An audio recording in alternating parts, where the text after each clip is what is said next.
Nazdar lidi, vítejte u dalšího videa Autoklempíř Brandýs. V dnešním videu uvidíte, jak jsem si dělal přípravek na vystužení plechu, prolisy, takzvaný signy. Na signovačku se mi to nevyjde, je to 1,5 materiál, takže prostě ta to neudělá a nemám tak široký kola, takže jsem to musel takhle vymyslet přes přípravek a to dneska uvidíte ve videu. Takže se hezky usaďte a vychutnejte si tohle video.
No já si myslím, že to je hodně dobrý.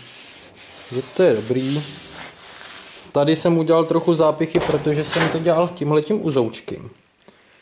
Ale pak jsem si tady našel takový zbytek, nevím, co to je, nějaký íčko, a docela jako šikovný. Už bylo krásně zakulacený, tak jsem ho jenom trochu obrousil tu res. Na jedné straně jsem udělal takovýhle rádius. A já si myslím, díry se zavařejí, samozřejmě, pak se to dorovná, že tadyhle to dělá ještě trochu vlnky, jo, tady a tady, ale to bude jenom krásně na bodík a nazdar. Takže já jsem spokojen, super. Nevím, tadyhle ještě můžete tuhle tu vrchní trochu rozšířit, protože se mě v tom tenhle ten rádový přípravek příčí. Trochu se to v tom příčí. Ale tady na tom dlouhým to je super. Jenom jsem tam nemusel dělat tolik děr. Jo, dávám to teďka v obdíru, když se kouknete. A úplně krásně to stačí. Krásně to stačí. Tady jsem navrtal zbytečně všechny, ale pak jsem taky dal v obdíru. Šroub a bomba. Plně. Budu to muset líp podpírat. Takhle mě to udělalo mírnej vryb. Takže teď to otočím. Koukneme se z druhé strany. A já doufám, že to bude fajn. Tak. Už mám hotovo. Ještě teda zavařit. Bude to super, super, super. Tady mám tu krátkou, to ještě budu muset doklepat, ale to až potom, až udělám všechny dlouhý, protože jich bude hodně. Tak mám tadyhle takhle půl kulatinu uřízlou. A to mám teďka na tuhle dlouhou, pak ji zkrátím, až budu dělat tyhle krátky. Takže to ještě nemám.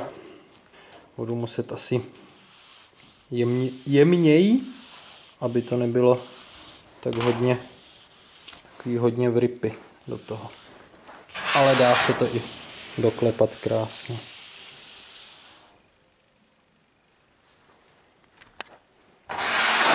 Takže máme hotovo. Jo, ještě jsem samozřejmě si tadyhle označil spodek, jsou 3, ale tak to jsem pak nemusel, než jsem to vlastně všechno skládal, dělal závity a tak abych viděl, co je spodní vrchní a hlavně na které straně, protože jsem je úplně nevrtal, jakože tyhle dvě jsou přesně vzdálený od těchto dvou, jo. Středová, tak to taky není úplný střed. Takže abych to pak dal dokupy, tak mám takhle vrchní, 2 důlčíky, 3 důlčíky spodní a takhle jdou hezky na sebe. krátká a dlouhá. Tak tohle bylo video, jak jsem si dělal přípravek na prolisy. Doufám, že se vám video líbilo, jestli jo, napište dolů do komentů nebo dejte like. A pokud se koukáte na moje videa poprvé, budu rád, když se k nám přidáte a vlevo dole dáte odběr. A taky budu rád, když se kouknete na další moje videa, ať jsou oprav karoserii nebo výrobků z kovu a dřeva. U dalšího videa se na vás budu těšit. Čau.